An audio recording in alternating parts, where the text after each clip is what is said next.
מתוך מדעת עצמי, אני מבין שיש כאן אירוע אחר. יש פה משהו שהוא שונה, משהו שאני לא מכיר. ואז אני זוכר שאני אומר לעצמי, בטח יש איזשהו מחבל קטן על הגדר איפשהו שיורק קצת ותכף צה"ל יטפל בו והכל ייגמר. הדקות עוברות, המתחים ממשיכים, הירי ממשיך, ולאט לאט אני מתחיל להבין שיש כאן איזושהי סיטואציה מסוימת, כנראה שהיא קצת יותר מורכבת. אני עדיין לא מבין ולא מפנים שמדובר בסיטואציה הרבה יותר מורכבת, אלא חשבתי שמדובר בכמה וכמה פעילים חמאסניקים שכנראה פותחים באש, והחבר'ה שלנו, הצבא, בטח מטפל בהם בדקות אלו. פניתי לרב שץ באותו יום, ביום שלמחרת, וביקשתי ממנו נשק על מנת להגן על היישוב. הרגשתי שאני חשוף, ושאין לי כלי נשק, ושאני חייב להחזיק אחד כזה. נעניתי בשלילה, אין לו כלי נשק, הוא לא יכול לעזור לי בשלב הזה. בשלב מאוחר יותר הוא לא ענה לי כבר. מה שהבנתי שבאמת אנחנו נמצאים באירוע שכרגע הוא נורא עסוק בו, מן הסתם. הגעתי לסיטואציה שבה כבר לא הרגשתי בטוח לצאת, כי שמעתי קולות ירי כל הזמן מסביבי.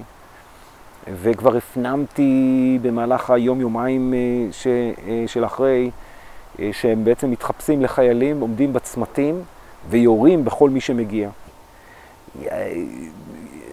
הרגשתי קצת כמו אידיוט, כי אמרתי לעצמי, אני לא מאמין שאנשים שאני מדבר איתם בוואטסאפ, שהם מקבוצת הסוחרים, שמדברים איתי, לא אומרים לי, אנחנו לא פה בכלל. אתה היחידי שנשארת בקיבוץ. כאילו, אני לא הפנמתי את זה שאני לבד שם.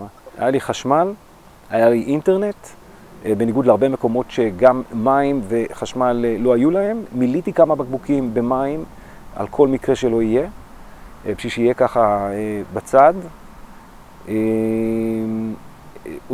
אני זוכר שהוצאתי פיתה מהמיקרוגל, הוצאתי פיתה מהמקפיא, ופחדתי לחמם אותה במיקרוגל, בשביל שלא ישמעו את הקול של המיקרוגל. לא רציתי לבשל שום דבר ולעשות לעצמי איזושהי חביתה או משהו בסגנון הזה, בשביל שלא יריחו שיש מישהו בבית, אם מישהו מתקרב לאזור הזה. במשך 3 ימים הייתי נצור בבית, לא הרגשתי בטוח לצאת. אני יכול להגיד לך שחשבתי כל הזמן שהדבר הנכון ביותר עבורי יהיה בעצם להסתתר, והגעתי למסקנה אחרי שסקרתי את כל הבית, ניתחתי את המיטה ואת מתחת למיטה, ניתחתי את הארון, ניתחתי את הבוידם, ניתחתי את ארונות המטבח, ניתחתי את הספה. אין פינה בבית שלא ניתחתי אם אני מסוגל להסתתר שם או לא להסתתר שם. ואז הגעתי למסקנה שהדבר הכי טוב בשבילי הוא בעצם להסתתר על הגג. אם אני מזהה איזושהי תנועה שיש כאן, אני פשוט צריך לקפוץ ולהסתתר על הגג. דבר שהוא אסון, כי יש לנו כל הזמן את הנסורת הזאת של הגרדים שמתפוצצים מעלינו עם כיפת ברזל. חתיכות נופלות כל הזמן על הגג, ואתה שומע את זה. חתיכות גדולות נפלו על ידי בסבבים קודמים, ואפילו שמרתי אותם.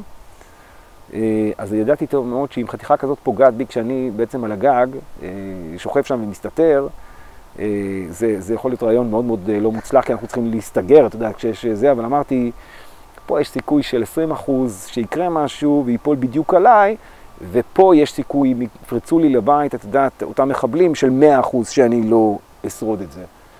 ואתה יושב ומחשב כל הזמן דברים שלעולם לא נתקלת בסיטואציה כזאת של איך אני שורד עכשיו, כי אוטוטו באים לרצוח אותי. אני יכול להגיד לך שהאירוע הזה היה מצמרר מהמון סיבות, במיוחד בגלל הריח שהיה באוויר. ייתכן והערכתי את ריח השריפה של אותם קורבנות שלא היה מוכר לי אף פעם.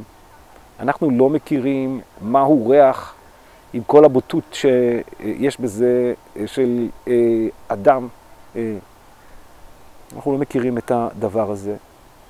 וכשהדבר הזה מגיע אלינו, המוח לא מזהה את הריח המאוד מוזר ומאוד משונה, והוא נכנס לאיזשהו מצב של חוסר אונים מול ריח שאתה לא מזהה ולא מכיר. זה כמו לראות בפעם הראשונה משהו שלא ראית לעולם.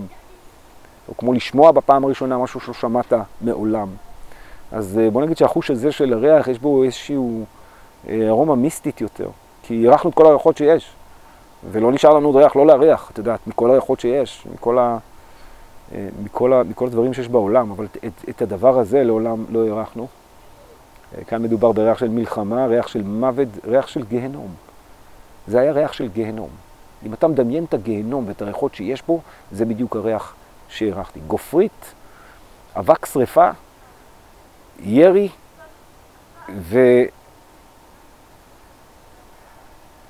ובשר אדם שנשרף.